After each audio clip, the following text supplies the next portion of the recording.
And so, another superstar goes down to injury. I can't take another one, but does this give weight to LeBron's complaints about the schedule, or are you on the side of Shaq? You're making tons of money? Stop complaining. Which one is it? As far as Chris Paul goes, it is time to go and seal the deal in terms of that legacy. We need that ring. Plus, Ja Morant, Memphis Grizzlies, he's coming through. We're going to talk about that young team. And you know, I picked them to beat the Warriors. Don't forget, I was the only analyst that did that. Oh yeah, Perk did it too. He's also here. Me, Perk, Charlie, we're getting after it on First Take. Let's go, y'all. The news tonight that Trae Young is out. And Giannis is grabbing toward his left knee area. Oh my, the Eastern Conference Finals may see a gigantic turning point here. We got to do the little things. We got to turn their pressure against them. Keeping that pressure on these guys for 48 minutes. Here's Williams for three. Floats it to the rim, turns and flushes. We just need to settle in a little bit. Open three, that's good! It's a 20-point Atlanta lead. Oh my, it's Atlanta's night. It was one of those nights. Everybody played with confidence. We were super confident, man. That's what it's all about. What's going on, everybody? Welcome on into First Take. I'm Charlie Arnold. We got Monica McNutt stunting in the neon green here in studio with me. Thank goodness. It's good to be here. I know. I love being in person. I didn't even realize you were going to be here. So when I saw you just blazing down the hallway in this thing, very happy. Kendrick Perkins also going to be here with us for the next 2 hours, but we'll get to him in just a second. Monica, we have seen injuries plague the NBA postseason. Already knew that Hawks' Trae Young was going to be out of Game 4 with a bruised bone in his right foot. But then last night, another star goes down. Two-time MVP Giannis Antetokounmpo suffering what the Bucks are calling right now a hyperextended left knee last night. With just over 7 minutes left in the third quarter, Giannis jumped up to contest an alley-oop and then landed awkwardly on his left leg, causing his knee to buckle. Without their star player, the Bucks were routed 110-88 as the Atlanta Hawks tied up the series 2-2. He's in the locker room with the guys and just addressed the group and, but nothing, above and beyond or, we'll see how he is tomorrow. It's not great, but it's an opportunity for somebody else and everybody else to step up. It's the Eastern Conference Finals. There's no excuses. It doesn't matter whoever's playing, who's not playing. They got guys out. Everybody's hurt. Everybody's banged up. Everybody has injuries. You got to fight through it and win.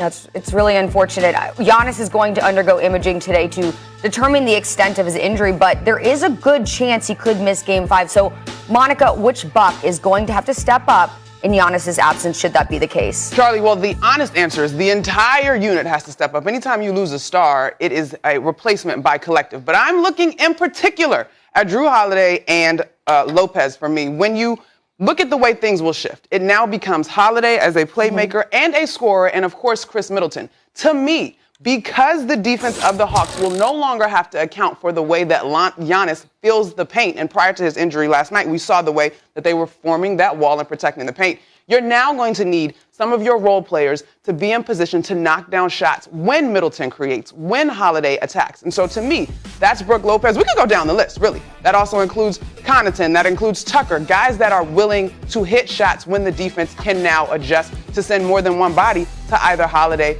or to Middleton. And so this is going to be an interesting test for this Bucks squad. We have a interesting example that we just saw in terms of what the Hawks were able to do without Trae Young. I know I'm following the score on my phone. I had a flight last night. Get off the flight. And I'm like, wait a minute. The Hawks beat the Bucks without Trae Young?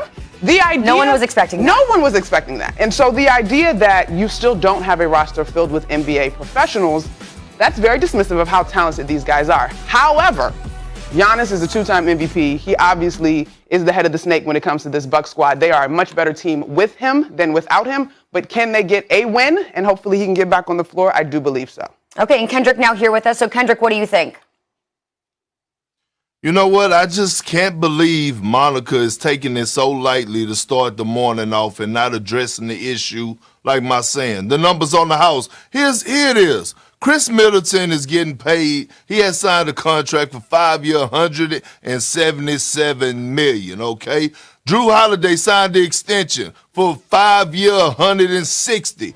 Those guys are getting paid the big bucks. Last time I checked, the Bucks had a big three, and it was Giannis, Chris Middleton, and Drew Holiday. So that now that Giannis is out, I expect Chris Middleton to elevate his game. I expect him to have consistency. I expect him to go out there and average 30. I witnessed it last year against the Miami Heat down in the bubble when Giannis was injured. Chris Middleton rose to the occasion. Drew Holiday, they traded Eric Bledsoe for you.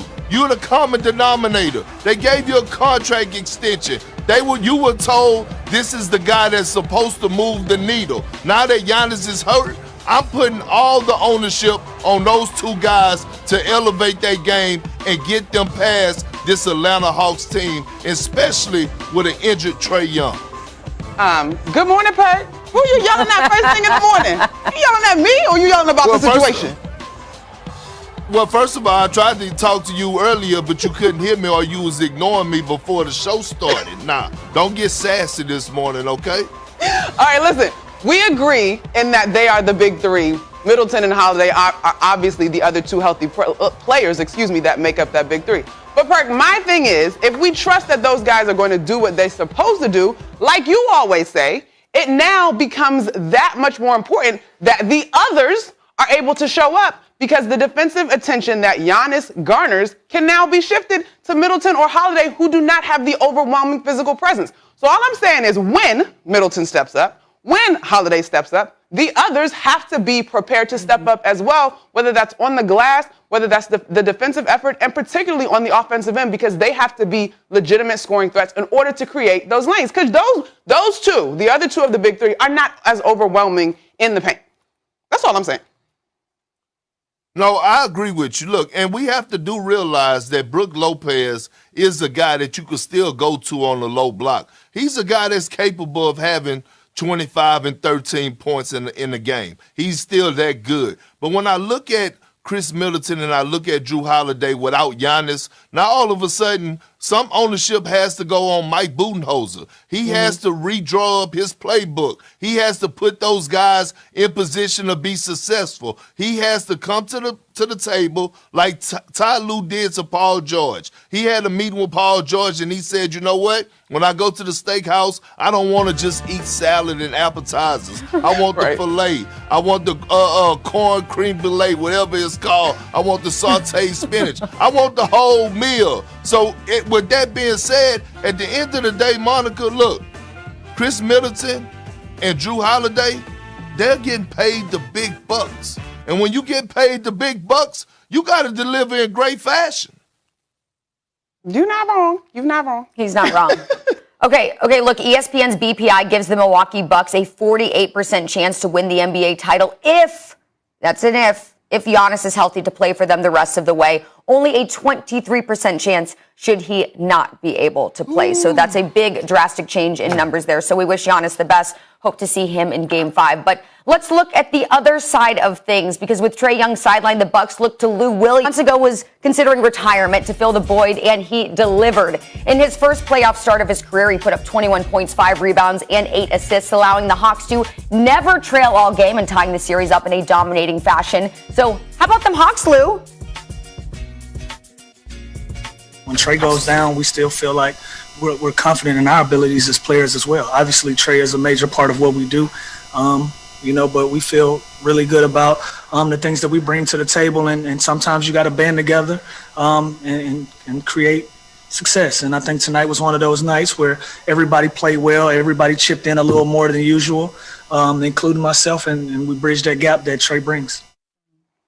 Yeah, it was remarkable success. Perk, what did this game say about the Hawks? It said a lot. First of all, we already know that Lou Will is a walking bucket. He's a true professional. You could drop him anywhere in America. I don't care if it's at the LA Fitness, the Wellness Center, wherever. He's going to get buckets. We know that, right? He's a pro's pro. But at the end of the day, we have to give credit to Nate McMillan. I thought he did a great job of having his troops ready to play. Even before Giannis went out the game, the Hawks defense was on point like Rondo. I mean, they were loaded up, boxes and elbows, not giving up any driving gaps, contesting everything, playing hard, running through a wall for Nate McMillan, sharing the ball offensively. They were playing beautiful basketball on both ends of the floor. So what that goes to show me is that Nate McMillan has the attention of that locker room. A voice in that locker room matters. Who said that coaching doesn't matter in the NBA? I heard a couple people say it in the beginning of the season. I would not say their name. Kyrie, Kevin Durant. Coaches does matter. And Nate McMillan is showing a prime example of that right now. Coaching definitely matters. I agree with you 100%. But I also think, Perk, and it's weird, I will admit, as a part of the Knicks coverage team, I was too close to this team to really give them their flowers at the beginning of this playoffs run. But this is a team that is very similar in mindset to me to the team that we called in our guest a little later in the show, that Memphis Grizzlies squad. They are young, they are confident, they are talented. I think people sometimes skipped over the length that the Atlanta Hawks have. They overlooked the shooting that the Atlanta Hawks have. They shot 50% as a team from the field last night. And in particular, when you get a guy like Bogdanovic back on track, knocking down threes, I mean, as important as Trae is, if it's not a lob or a floater, it's usually a pass somewhere to Red Velvet and Kevin Huerter, shout out to the Maryland Terps, my DMV area, or to Bogdanovic. And so Bogdanovic getting back on track, to me, was a huge part of this ballgame. And we absolutely hope Trae returns. But I think when you look at this Atlanta Hawks squad, they have been 6-2 in clutch time victories, right? Down the stretch of this postseason. They have the most clutch victories. So there is nothing about this squad that shrinks from the moment. And that's something that might not show up on the box score, but as you watch the makeup of this team, how confident Trae was coming into this thing, talking about how everyone had overlooked that squad. Listen, I will be the first to admit, I overlooked the Atlanta Hawks. I am no longer overlooking them. I don't think anyone is. Well, look, I'm going to say this to you, Charlie and Monica. One is that, Monica, look, I know you came dressed the first take looking like it's a Sunday on Mother's Day, but I didn't know you was going to drop the gospel like that this morning. That's the first thing. Second of all, look, I was rolling with the Hawks. I had faith in the Hawks. I rolled with the Hawks in the first series, the second series. I just didn't think that they had enough experience. They are surprising me right now. What they're doing right now for us, Clint Capella anchoring their defense, Kevin Huerter, I mean, he is relentless. And Bogdanovic finally found his stroke back. He had been missing for a while. He hadn't been playing meaningful minutes. John Collins has finally bought into who he is and not trying to go outside his body. And God knows, whoever thought that Gallinari, a guy that I probably could beat in a foot race, will be out there giving buckets to people right now the way that he is. I mean, he's dunking the ball, snatching the screws out the rim. Much credit to the Atlanta Hawks and what they've done, but Nate McMillan has done an unbelievable job with this team. Perk, let me ask you this, obviously, because you have the experience in this space. Not that teams overlook teams, right? You're supposed to know, and y'all are the brotherhood of NBA players and would not disrespect teams in that way. But to me, for a Buck squad with Giannis to come out as lackluster as they did last night, it felt like they too were disrespecting this Hawks team. So do you sense some of that from a Buck squad that many of us feel like, look, Bud's seat is hot if they don't get to the finals, and they still last night had an opportunity and weren't able to capitalize? Well, you know, we have this saying, and I'm pretty sure you're familiar with it. It's called the basketball guards. And one thing, they're always watching. You cannot cheat the game. You cannot just show up. You cannot just come to the basketball arena and just show up. You got to respect your opponent. The Bucks did not do that. They were not playing hard last night. And at the end of the day, the Atlanta Hawks hit first, and I watched the game from the start to the finish. And what I saw an inspiring Atlanta Hawks team saying, hey, we're not afraid of you. We have a point to prove, which goes back to coaching again. But look, I will say this. The Milwaukee Bucks is probably the most frustrating team to watch in NBA history. Some of the plays that they do, some of the turnovers that they have is just so disturbing to watch. You ask yourself why. I coach a 9-year-old team that my son play on, and they don't make the careless turnovers that the Milwaukee Bucks do. They just play dumb basketball, and I think sometimes it ends up hurting them in the long run. The other thing we have to mention in this conversation, I should look up the stat. But the Atlanta Hawks had on the blessed MLK jerseys last night. And so when they got the ancestors on their side, things happen. And they were absolutely ready to play. And so I just think that this Hawk squad is very good and it feels organic. I'm not saying they're about to be the next dynasty in the way that the Golden State Warriors were. But in terms of a squad that has done it through their draft process, developed their guys, it feels like we might be on to something from Atlanta. Yeah, absolutely. Well, we remember what happened when the Lakers wore the Mamba jerseys. That brought them good luck, too. So there is something to be said about the wardrobe choices. Mm-hmm. Okay, now, should Giannis miss a game due to injury, he becomes the 10th All-Star to miss a playoff game. That is the most in league history, with the previous high being 6. This season's list also includes Anthony Davis, James Harden, Kyrie Irving, Kawhi Leonard, and Chris Paul, just to name a few. Trae Young, not on the list, as he was not an All-Star this season. So, with so many All-Stars unable to contribute throughout the postseason, is this a legit championship perk? Yes.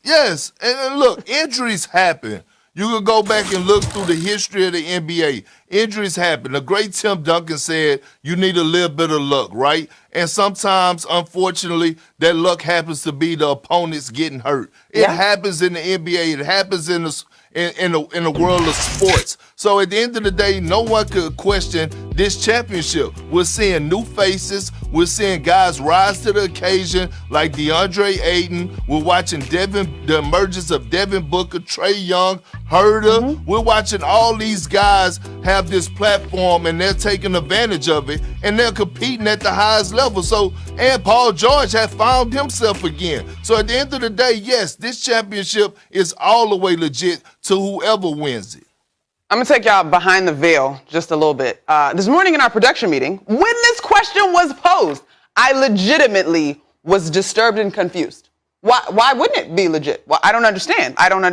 How can we now begin to say, because of injuries, a championship doesn't count? First, y'all wanted to complain about the bubble being a popcorn Mickey Mouse championship. Now we're on to injuries robbing us of championships. This is absolutely ridiculous. Right. Like, this is just outside of my ability to comprehend when it comes to sports. Injuries are absolutely a part of the game. It does have to do with luck. Perk, I love that quote.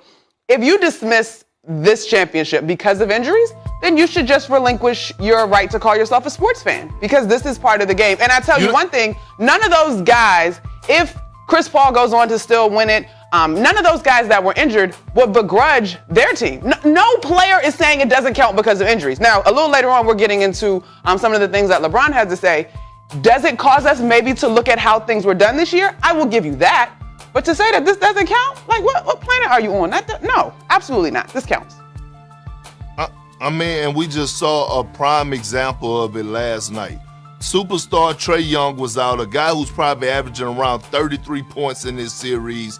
Their superstar, the head of their snake, is out. And what the Hawks do before Giannis even went out? They were up double digits. They come out and they strike. So at the end of the day, I don't want to hear that. You can miss me with everything that's going on. We watching guys like Cam Reddish, who haven't played in 4 months because he was injured, come in off the bench and have a serious impact. I mean, he was strapping Chris Middleton so tight like he was tying up a pair of winter boots last night. That's how much he was on him. So at the end of the day, I don't want to hear. You can miss me with that. It's always a problem. It's always some type of question or someone always trying to move the goalposts or throw out this narrative when it comes down to why this championship or this championship should be legit. Or no, all championships are legit, no matter the circumstance. Now, as a fan, we will give you room to say, if my team, insert injury, did not happen, it would have been different. We all can do that. That's part of our consumption of sport. But the record will stand. The champion of 2021 is whoever is going to be, injuries or not. Sorry. Well, Charlie and Monica, I'm gonna say this, and one last point. I was on the 2010 team with the Boston Celtics when we played the Los Angeles Lakers. Our starting five went healthy. We never lost the playoff series. I tore my ACL in Game 6. People still to this day talk about, man, if Perk would have played in Game 7, we would have won a championship. Well, I didn't play in the Game 7, and Kobe Bryant won his 5th championship with the Los Angeles Lakers. It is part of the game. It happens. And by the way, in that Game 7, We were up 14 going into the fourth quarter. So at the end of the day, I don't want to hear about, oh, Perk would have played or this person would have played. No, at the end of the day, all these guys are true professionals. They get paid a lot of money from top to bottom to go out there and perform. Strap your boots up. These championships are legit. Well, Perk, we still wish you would have played in that Game 7. But you know who you sound a lot like right now? You sound like Shaq. And that's a guy whose comments we're going to get to later on in the show because he responds to LeBron. And we all know how LeBron went on that rant the other week. But we do got to move on because we have a lot more that we also have to get to because Ty Lue sure does seem to enjoy being down 3-1. The Suns have waited 28 years to get back to the NBA Finals. Tonight, they have a chance to make it happen. However, they're going to have to turn things around from Game 5. The Suns fell way back to get only leading the Clippers for a mere 20 seconds the entire game, allowing the Clippers to shoot 54.8% as a team, with Paul George scoring a playoff career high of 41 points. So let me clarify there. The Suns only led for 20 seconds the entire last game. So, Perk, is it time for the Suns to panic now? Yes, it is. Look, this is why, right? Look, when you have opportunity to close out a team at home up 3-1, you got to do that, especially with this young ball club. And right now, when I'm looking at what I saw in Game 5, I'm kind of scared for the Phoenix Suns. Although I picked them to win the series, the Clippers came out with a y'all babies, I'm a grown man mentality. The way that Marcus Morris approached the game, he was getting buckets, taking them to the low block, turnarounds over the right and left shoulders. The way that Paul George elevated his game on both ends of the floor, being a monster on the glass and also dropping the 41-piece wing dinner. And Patrick Beverly, look, Devin Booker, I get it, right? You had a pretty good game in Game 5. But Patrick Beverly is not going anywhere. He's screaming first team all defense so loud. I'm listening through the TV. I got to put earplugs in my ear, and I'm sitting at the crib, okay? And it's just not going to stop. And what's happening is Ty Lue is making adjustments. And I don't know if Phoenix could figure it out. They went small. They came in with Boogie Cousins. DeAndre Ayton couldn't get the ball on the low block. He couldn't get a field. He didn't know what to do. He was scrambling on the defensive end. So right now with Ty Lue, the history of Ty Lue, him making adjustments, the best coach in the NBA right now, and the Clippers going home with the way that Paul George is playing, I'm afraid for the Phoenix Suns. Yeah, because look, Tyronn Lue has a 10-2 game record when facing elimination. That's the best record among head coaches to face elimination at least 8 times. Would you say he's the best coach in the league and has the best chance to get the Clippers where they need to be? Yeah, he do. I mean, look, right now, everyone, this is what I'm going to go back to, Charlie. Coaching matter. The voice in the locker room matters. And look, I love Doc Rivers. Doc Rivers is like a father figure to me. But coming on First Take, I got to keep it real on national TV. Paul George said he wanted a new coach. He said Doc had him in a box. And guess what? Right now, the way that he's playing under Ty Lue, the way that PG is playing under Ty Lue has this key in his back. To me, it's all about confidence with your players. It's all about having them buy into what they believe in. And right now, Ty Lue has Paul George playing like the old Indiana Pacers Paul George. And it's scary. And this is the reason why I say when you got to have those coaches that these players can relate to, that they're going to listen to, that they respect, and that they trust. And right now, this is what we're seeing between Ty Lue and Paul George is trust. Monica, do you believe that now is the time for the Suns to panic? It is not time for the Suns to panic. Not yet, Perk. I picked this series to go 7 anyway, and so I'm not ready to panic. But Perk, exactly what you just said on the other end is why I'm not panicking if I'm a member of this Phoenix Suns squad. You have a coach that has the ability and has created total buy-in, has unlocked his superstars, and you've got someone who should have been a serious candidate for MVP in Chris Paul, who can also do that on the floor. So to me, for as fantastic as Ty Lue has been, and yes, he has the experience in this moment that Monty Williams doesn't necessarily have. When I look at this Phoenix Suns roster, they've got 3 guys that are averaging 16 points or better. They've got balance, they've got continuity, and they too have confidence the entire series. Each way, we've seen adjustments be made, right? And so moving forward, if I'm the Suns, all I'm doing is strapping in my seatbelt, tying up my shoes, and getting ready to get after it, because they have the tools, I think, to match what this Clippers team has been able to do. If you just look at the score from the other night, it's a little bit misleading. This team was closer than that score would indicate, and they're right there. So they get to go back home. They are a great squad. They also have buy-in and are playing with confidence. And to me, we are witnessing the changing of the guard. It's been great to see vintage Paul George return. But on the other side of the ball, you've got Devin Booker, you've got Chris Paul, you've got DeAndre Ayton, who to me has still not gotten enough props for what he's been able to do in the postseason. So if I'm the Suns, I'm okay. I'm not panicking. There's some adjustments that we have to make, but I'm okay. Well, a couple of things that the Clippers have over the Suns, Monica, and one of them is experience. Marcus Morris has been to conference finals, okay? Paul George is battle-tested. Reggie Jackson has been to multiple conference finals when he was a youngin' with the Oklahoma City Thunder. Okay, you have a leader on that sideline, a coach, a player that's beyond the coaching staff, and Rajon Rondo, who is steady walking up and down the sideline, preaching, coaching guys through.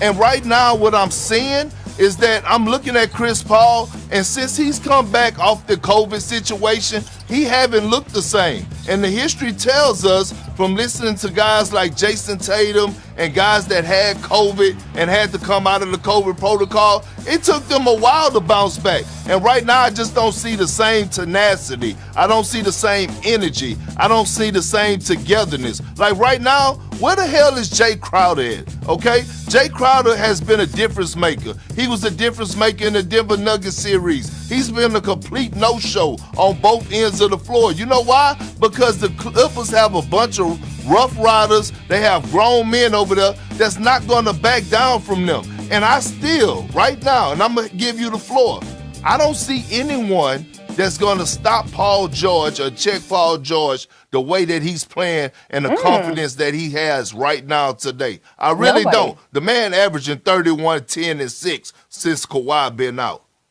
So I agree with you on that, and it has been a tough ask for Devin Booker to guard Paul George.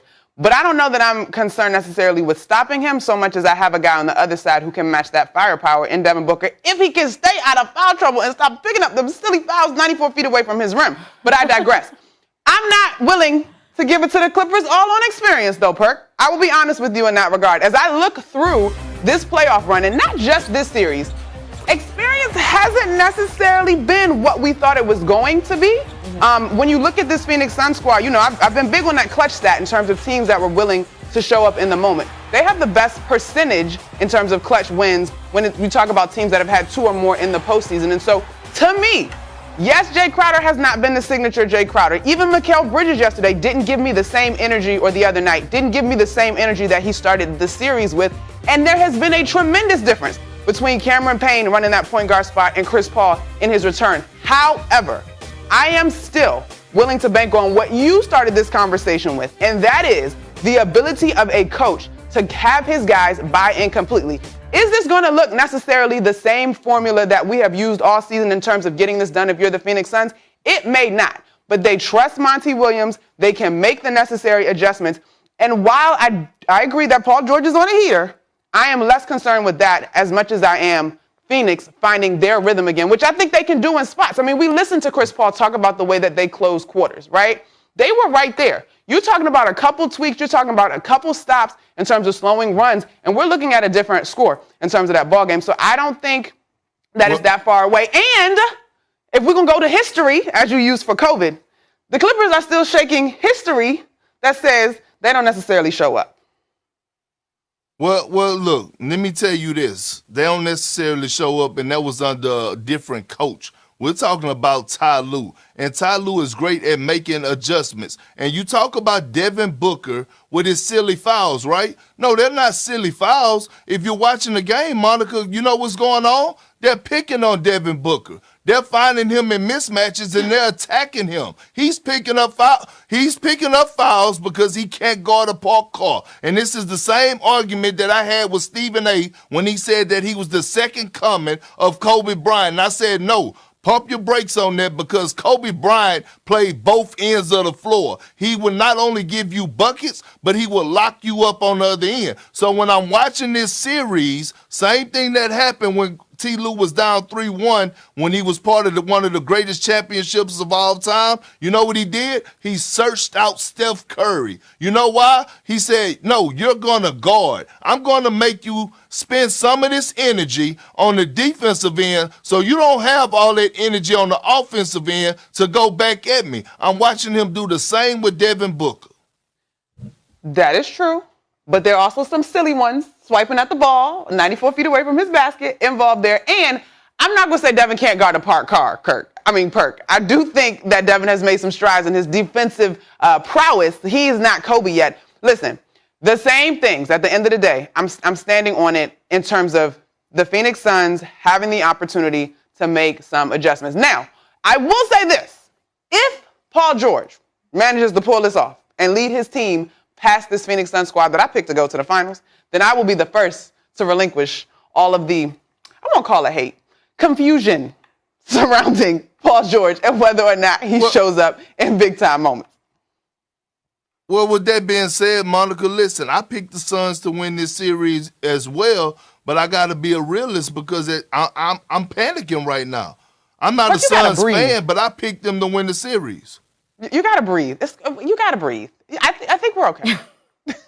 Well, look, it's going to have a lot to do with how the Suns get started, too. You remember the last game, the Clippers took a 20-5 lead from the beginning, so we'll see what happens there. Also, you both are picking the Suns to win. BPI also picking the Suns to win. They give the Suns a 78% chance of winning the series, a 50% chance of doing it tonight in Game 6, so things look to be pretty even as they stand as of now. Okay, guys, let's keep it moving. We got a lot more to get to because instead of being bummed about Serena's early Wimbledon exit, we are celebrating the Queen's greatness. Is she the most dominant athlete of the 2000s? Plus, guess who's about to come on First Take and take the hot seat? The young phenom himself, Ja Morant, his pick to win the title. Keep it locked right here to First Take. And champion Serena Williams was forced to retire from her first-round match at the All England Club after suffering an injury in the first set. The 39-year-old Williams was leading 3-1 in the first set when she slipped during a return in her quest to become a record-tying 24th Grand Slam title champion. It was all love from the fans as she tried to play through the injury and then eventually, unfortunately, limped off the court. But what a sight. The fans love her so much. Now, Monica, you think Serena has it in her to win another major? This one breaks my heart, Carly and Perk. I mean, we have literally watched Serena be fantastic over the course of her career, and it was heart-wrenching to watch this yesterday. Unfortunately, I do think that Father Time, injuries, and the growth of the game, credit to Serena and Venus in terms of more quality talent in the pipeline. I don't think that Serena is going to break the record in terms of Grand Slams. The competition continues to get better, to her credit, as she has set the bar so high. And we know that she just continues to struggle physically at this point in her career. So sadly, I hope this wasn't the last time that we saw her. I do hope she gets to go out a little bit more gracefully, unless, of course, she decides to bow out now, which we would totally respect. But I don't know that she's going to get the Grand Slam record.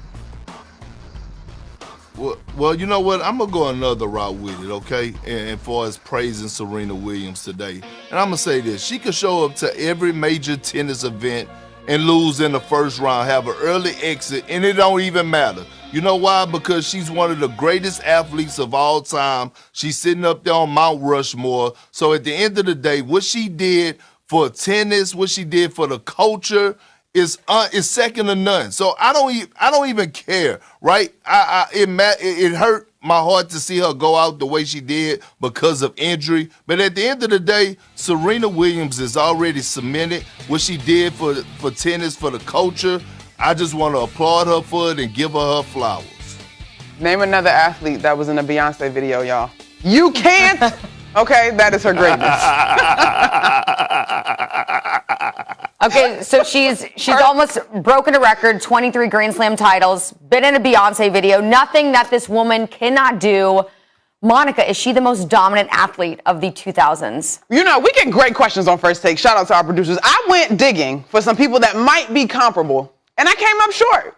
It continues to be Serena Williams, the class of the 2000s. You look at how much winning she did, right? skip a few. Every other year, if not every year, she was picking up a title. She's got 22 major titles on her career. She's got 8 Wimbledon victories. That's only one behind her sister, who has 9 of those. But not only did she win in singles competition, she won in the doubles competitions as well. And so, in terms of racking up the hardware, last summer when that video went viral of her in her trophy room, and she was casually like, oh, we don't keep second place around here. Like, not many people have that trophy room. So, between it being an individual sport, between how much she dominated this sport, hands down, in terms of cleaning up all that hardware, it's really hard for me to think of anybody else that was as dominant over the course of the 2000s. Well, Monica, let me help you out, okay? Please. And it's a guy by the name of Floyd Mayweather, okay? Floyd Mayweather. And I get it. He may not be the people's champ. I know he's flamboyant. A lot of people don't love him. They don't like what he do. A lot of people don't applaud his approach and his arrogancy and everything else about it. But when it comes to him boxing and mastering the sport of boxing, he has done it like no other. I mean, he has 0 flaws offensively and defensively. He's a cultural icon to all the upcoming boxers. Everyone wants to be like Floyd. By the way, 13-0 in the year 2000s, right? For his title runs, right? 5 KOs. And when you talk about it in 4 different weight classes, that's incredible. And it's just, when we think about Floyd, we think about how he's a self-made guy, entrepreneur, don't need anybody, is not endorsed by anybody, don't have endorsements. He boasts and he brags. But when it comes down to boxing and it comes down to one of the greatest to ever do it, Floyd Mayweather is standing up there with the best of them. And it's one of the most brutal sports in sports history, in sports, right? You standing one deep, you at any given second, you could get knocked out, you could get knocked down. He never got knocked down, he barely gets hit. At the end of the day, he's undefeated. He don't even know what losing is. He's never taken a loss. So I'm going with Floyd Mayweather as the most dominant athlete in 2000. Okay, Perk. All right, that's not a bad choice, but I hereby declare in my Sunday Mother's Day best, as you called it, you want to throw a little shade, I'm going to lean into it, that the tiebreaker in this conversation is a Beyonce video, so don't at me, it's actually Serena, because Floyd could never. Floyd, you know what Floyd could never also do? He could also never be a kick-ass mom like Serena is. Come on. All right, I just saw pictures of her daughter. She was in Versailles, dressed as a Disney princess while her mother was trying to In Versailles? I mean, come on. Can we compete with that? I'm going to fall back.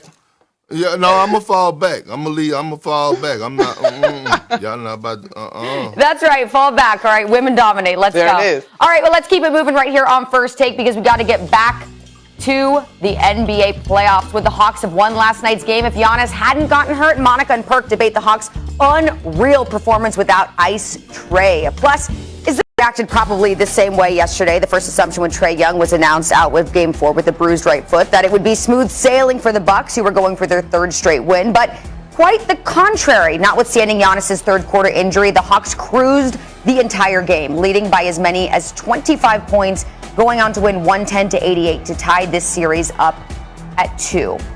Perk, was the outcome of this game more about the Bucks or was it about the Hawks? Oh, it was about the Atlanta Hawks, and I don't even think it's a debate for the simple fact that your superstar goes out, a guy that has been, tremendous throughout the playoffs, to me, been the brightest star of the playoffs. He goes down, and everyone in the world thought that the Bucks were going to blow them out. And what did the Hawks do? They came out and played their hearts out, hung their hats on the defensive end, holding them to 88 points, holding the Milwaukee Bucks to 88 points. They put on a defensive clinic. And by the way, they played inspiring basketball offensively, player and ball movement. They had 6 guys in double figures, led by Lemon Pepper Lou, who Draymond Green tweeted out and said, don't sleep on. They were together. It seemed like a family. It seemed like they enjoyed playing with one another. It was just a beauty to watch. This game was more about the Hawks than the Bucks to me, just because of the way that they approached the game without their star player.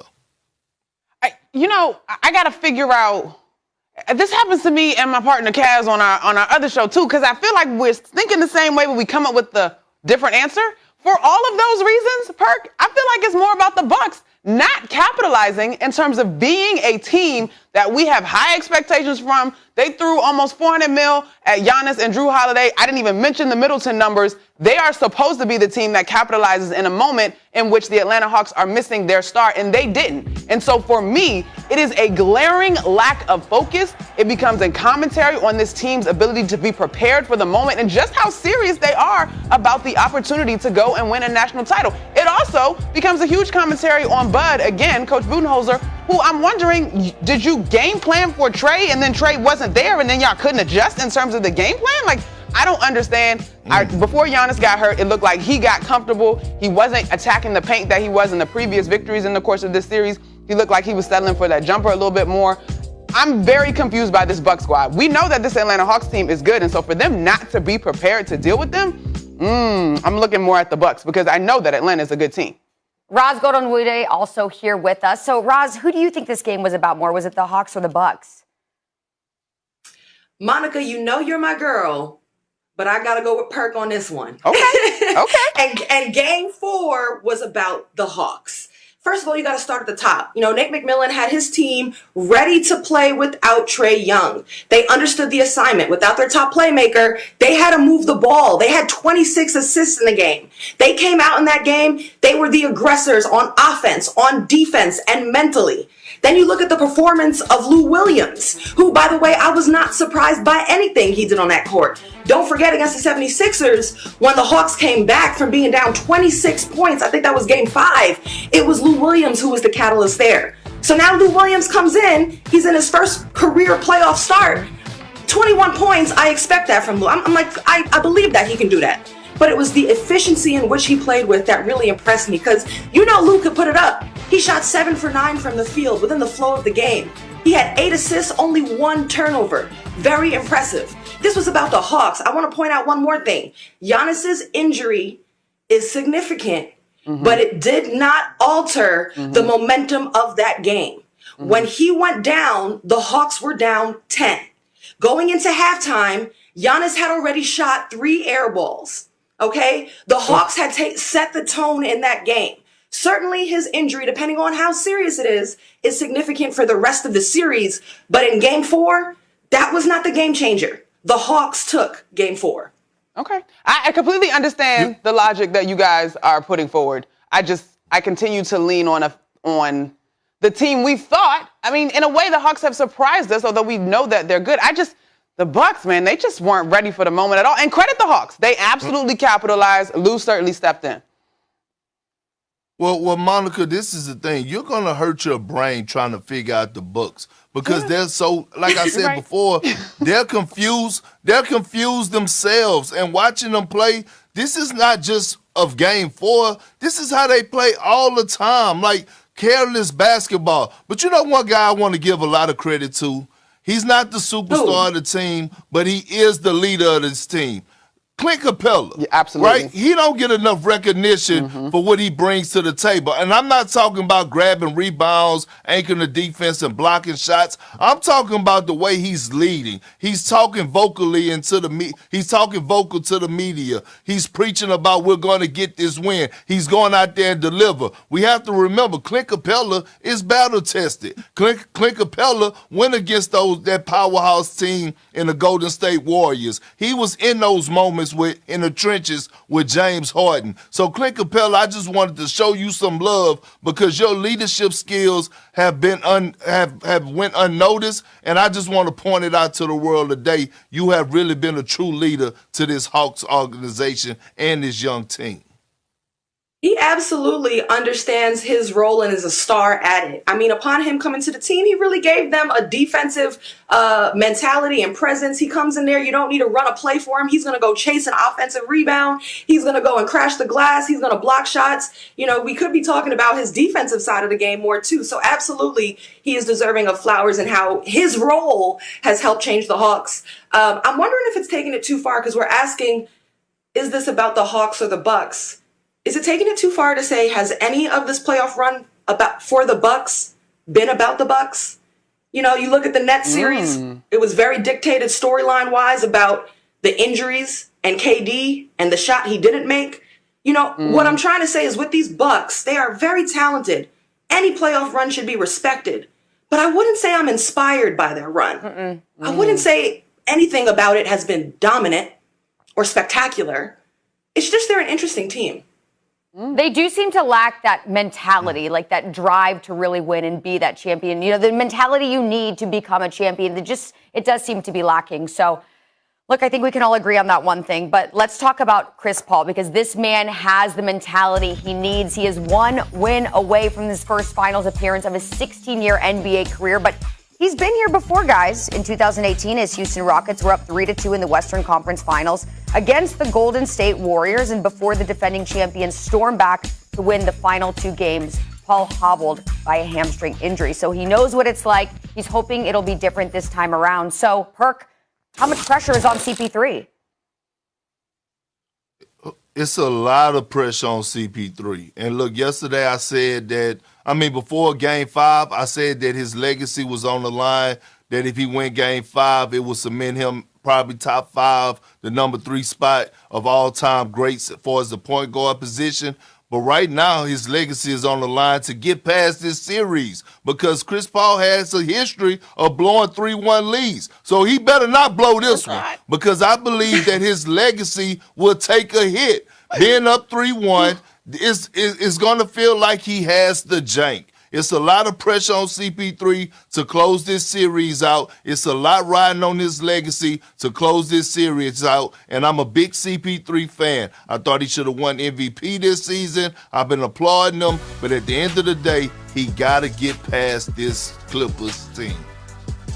This question stresses me out, Roz, Perk, and Charlie. I'm absolutely vexed. I remember your reaction in the meeting. Oh my God, I'm so vexed. There's plenty of pressure to go around in this series because on the flip side, is CP3 under more pressure than the Clippers and Paul George? I hate that. Oh God, I sometimes hate that we do legacy with rings because there's no doubt that CP3 is one of the greatest point guards to come through this league. But golly, Roz, he did, this really, I don't know. If I had to pick between the two. This will come back to haunt you. Don't worry. I think there's, oh God, you guys, is there more pressure on the other side? Oh, I don't want to answer. Go, Roz. Okay, Monica. No, I feel you, Monica. First of all, I feel the angst because Perk saying his entire legacy is on the line. I'm surprised in you. You're a former NBA player. You don't think that's a little dramatic? A man's full body of work is on the line based on this moment? In my opinion, let me just first take the argument. There is a lot of pressure on Chris Paul. Let me be very clear in saying there's a lot of pressure on Chris Paul. We know, he knows, his teammates know he hasn't made a finals. Cool. But beyond that, bigger than that, the Suns simply need Chris Paul to lead them in this moment. You know, when it's all said and done, if the Suns lose to the Clippers here, the overall story, it will not be think pieces on a collapse. The story of this team will be young guys who overachieved, made the playoffs for the first time in 11 years. They'll call this season a success and look to the bright future of the Suns. The think pieces will be, however, about Chris Paul falling short again. And so that comes with pressure. And hey, basketball is a team sport. Devin Booker could be playing better, but Chris Paul needs to lead him, show him how to play with urgency in the playoffs. Devin Booker hasn't been here before. I think you mentioned it earlier in the show. Crowder could be playing better. Bridges could be shooting better. But a lot of their production comes off of the rhythm that Chris Paul creates for them. So Chris Paul there is pressure in Chris Paul showing up here because this Suns team is young. They haven't been here before, and he's got to show them how.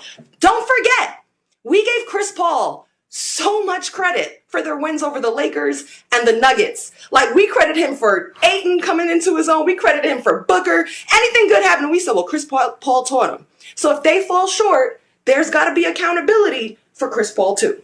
I don't like it, y'all. I don't like Chris Paul does need to lead them because the starters, other than Devin Booker and Chris Paul, this past Game 5 only combined for 19 points.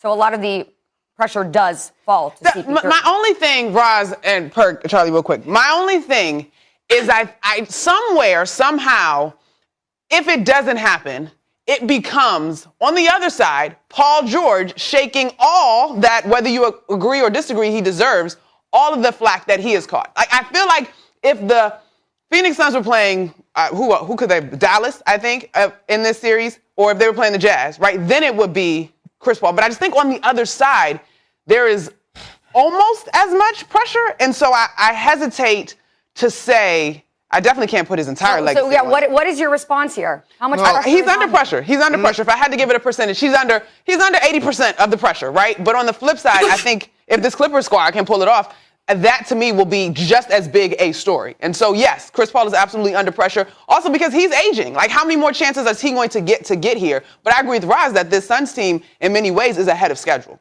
Perk.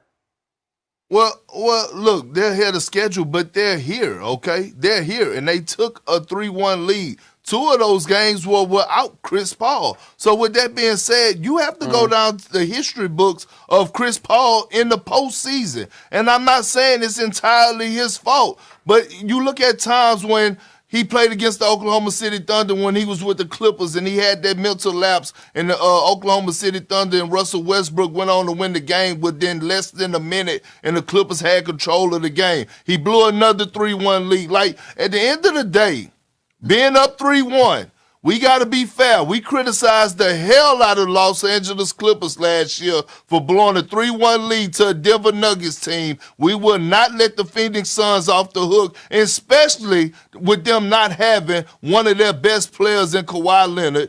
Marcus Morris is playing basically on one leg. He's 50%. Zubac just went out. He's injured. It's a Howard team. It's no pressure. Matter of fact, the Clippers are playing with house money right now. They're playing with house money. In my opinion, if the Clippers lose this series, it would be no pressure. It would be nothing said about them. Matter of fact, in my opinion, they overachieved. Knocking off the Jazz, the number 1 seed, when Kawhi went out. Paul George went on to lead them. Hot sauce Reggie Jackson doing this thing. No, but with Chris Paul right now being up 3-1 and having a chance to close this out and make his first finals appearance after choosing to go to Phoenix when he probably had the opportunity to go to the Lakers, Clippers, or any other contender, we can't let Chris Paul off the hook that easy. I'm sorry, ma'am. Perk, I feel you, and I think I agree with the Clippers having house money here with Kawhi being out, the injuries, all of that. Those are excuses built in. Same thing, could you not agree, Monica, Perk, that end of the season, if the season ended right now, we'd call this season for the Suns, this Suns team, Absolutely. This young Suns team, a success. Yes, Monica? Absolutely. Yes. So the person with the most pressure here is Chris Paul. If he does anything but fall short of these finals, the think piece is going to be about his inability, for whatever reason, year after year, to not be able to get there. Yeah, absolutely. This is not about the Suns. This is about CP3. Let me give you a couple statistics. Chris Paul seeking his first career finals appearance. His 2,472 playoff points, 11 All-Star selections, and 10 All-NBA selections. The most of any player to not appear in an NBA Finals in their career. So this is very much about his legacy. Roz, girl, thank you so much. Good to see you. Okay, let's keep it rolling right here on First Take because we talked about it earlier. LeBron took to Twitter last week about the many injuries this postseason, and Shaq responded with a shutdown. Who do our analysts agree with? That debate? Oh, you hate to see it. Injuries seem to be a calling card of this year's NBA playoffs. 9 different All-Stars have missed time with this postseason with injury. Some think it was due to the shorter than usual offseason coming out of the bubble and the new addition of a play-in round to begin the playoffs. So LeBron had this to say in part on Twitter regarding load management earlier in the month. He said, quote, "They all didn't want to listen to me about the start of the season. I knew exactly what would happen. I only wanted to protect the well-being of the players. These injuries just isn't part of the game. 8, possibly 9 All-Stars have missed playoff games, the most in league history. This is the best time of the year for our league and fans, but missing a ton of our favorite players.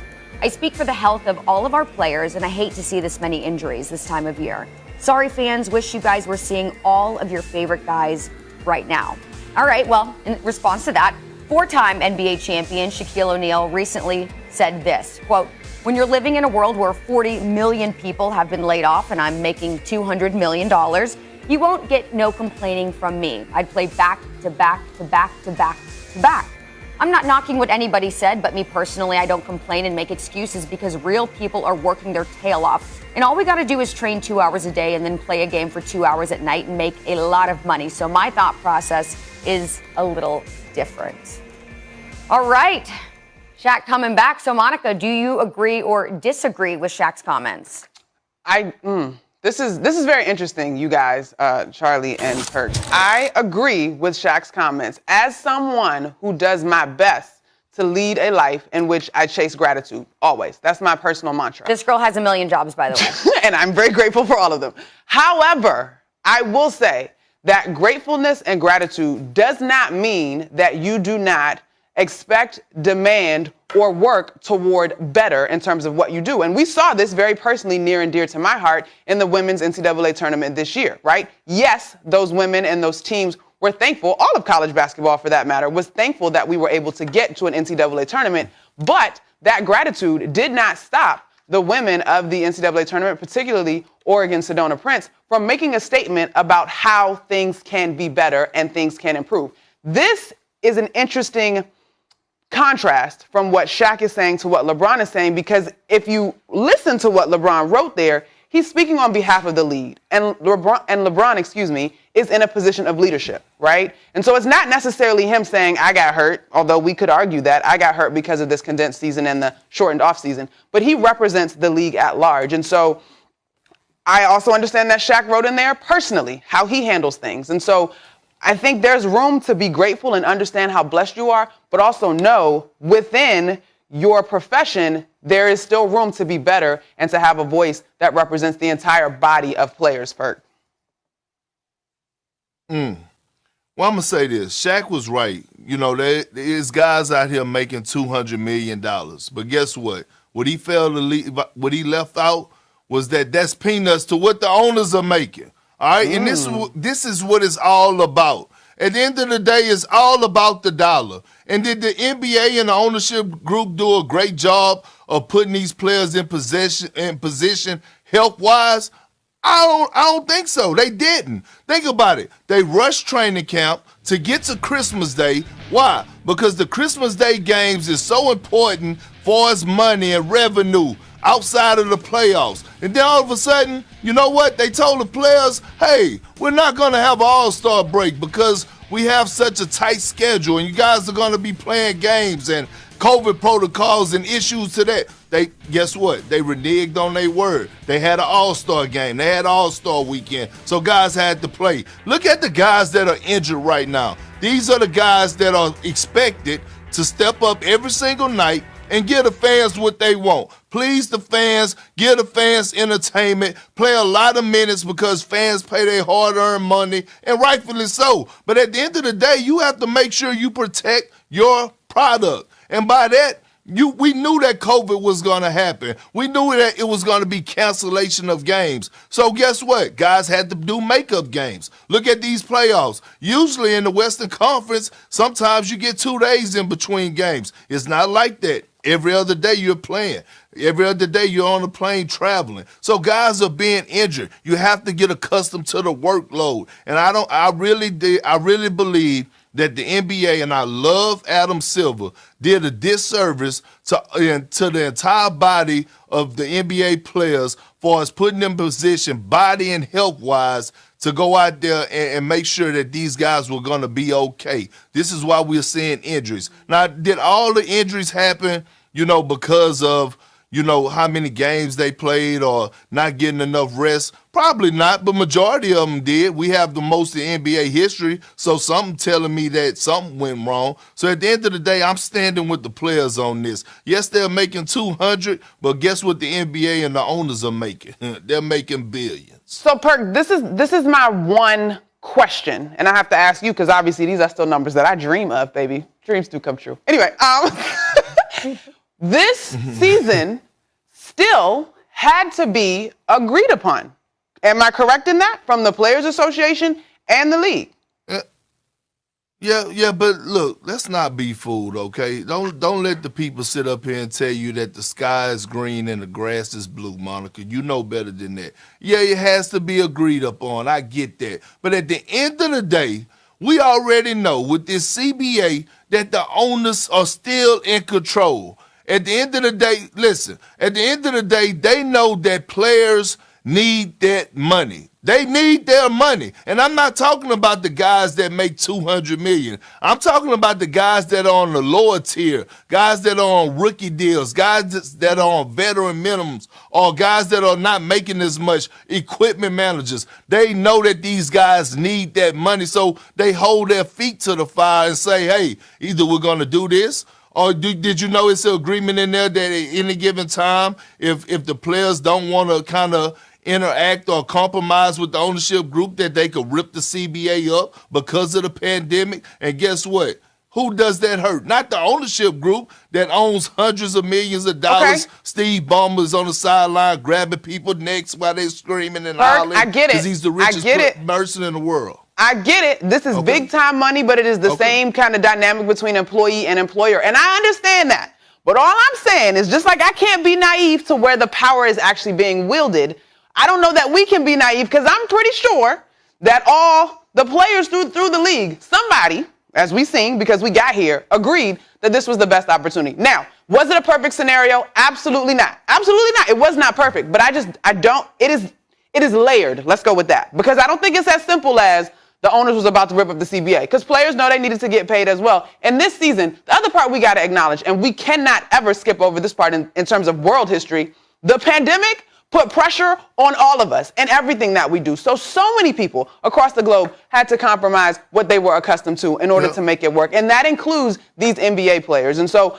yes, lead with gratitude. Yes, also plan in case we have an extraordinary circumstance like this ever again. It doesn't necessarily have to go this way. But the problem also is this creates a cyclical effect, because of last season, it affects this season, which will then affect next season. So, Perk, do you see anything changing in the upcoming season? Because there will, again, be a condensed schedule.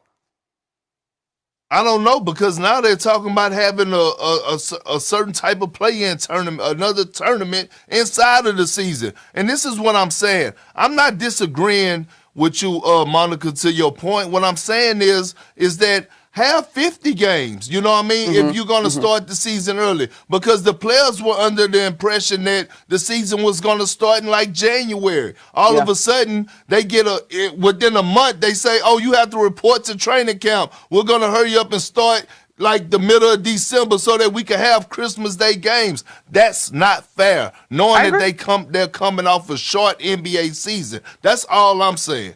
At the end of the day, I get it. It's entertainment to the rest of the world. And I get it. People want to look at it and say these guys are getting paid this, that, and the other. But these guys are still human beings. Yeah, and I agree. And again, that's why I would conclude, Perk, on this one. It is a layered conversation. Were things done perfectly across the board? No. But had we ever been in such a situation?